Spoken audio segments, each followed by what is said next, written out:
Hi, my name is Atul Mishra and you're watching TFI Global's Special Bulletin. Here are the top headlines for the day. Fresh reports through our sources claim that PLA has defeated the Indian army in the Himalayas. The PLA is kicking ass in Taiwan too. Looks like Taiwan will finally come under Xi Jinping's rule. Meanwhile, we're just hearing a battalion of PLA soldiers has hoisted the red Chinese flag at the Senkaku Islands. Well, I guess now we can officially call them the Diao Islands. The PLA is winning. Xi Jinping is winning. Wow, what a day. Wait, did I say what a day? No, I actually meant what a dream. What a dream for Xi Jinping to have right before a rude, very rude awakening. So let's come to what really happened in that part of the world we call China. Let's begin. Chinese President Xi Jinping has hit the panic button, asking the Chinese military to enroll new talent and turn paper pushers into soldiers overnight. This is a part of Xi Jinping's ambitious dream to invade Taiwan and take on India at the same time.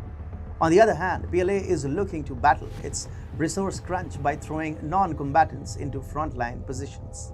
Alarmed by the lack of talent in the Chinese army, the Chinese president has reportedly pushed for the recruitment of fresh talent in a bid to support the rapid modernization of Chinese armed forces and win future wars.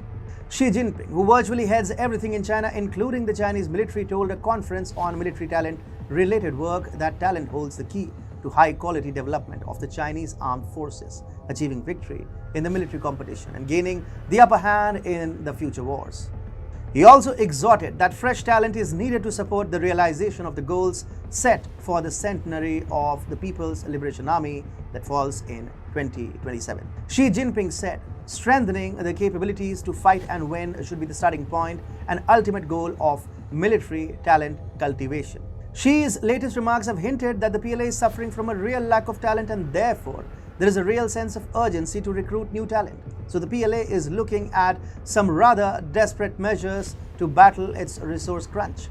Hong Kong-based South China Morning Post reported that the Chinese military has allocated 300,000 troops for frontline roles in order to encourage younger professionals into joining the PLA.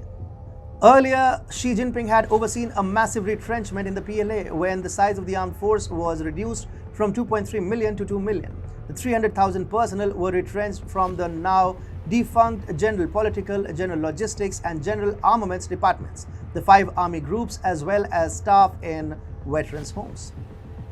In a book of commentaries published in November by the state-owned People's Daily, Zhang Qin said, the military's command system is not systematic, the army structure is not sound enough, and the policy system lags, seriously limiting the PLA's defensive operations. Zhang added, if these problems are not resolved, plans to build a world-class modern military are just empty talk.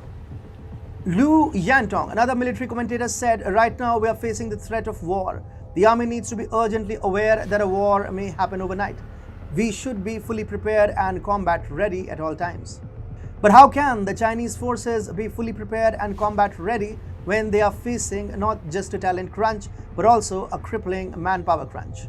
The Chinese People's Liberation Army has been facing a severe manpower shortage for quite some time now. The manpower shortage and trust deficit in the Chinese PLA are so severe that Xi Jinping himself has started relying on Pakistan Army officials as makeshift substitutes. As per Indian intelligence reports, Pakistani army officers are being stationed in the formation headquarters of China's People's Liberation Army. Pakistan liaison officers have been posted in the headquarters of China's Western Theatre Command and Southern Theatre Command. According to a report by News 18, colonel rank officers of the Pakistan Army were posted at the Joint Staff Department of the Central Military Commission, which is responsible for combat planning, training and strategy of China's armed forces, and at the Ministry of State Security. Last year, SCMP reported that the PLA is struggling to attract young and well-educated recruits. Earlier, the PLA used to recruit Chinese youth with miserable working conditions and abandon them after their retirement without any lucrative pensions. But the present-day Chinese youngsters have more lucrative career options than the predecessors, and therefore the PLA is facing serious recruitment issues. The PLA is thus missing the most fundamental element of military firepower, capable soldiers, and it is ready to even promote paper pushers into soldiers for battling its manpower crunch.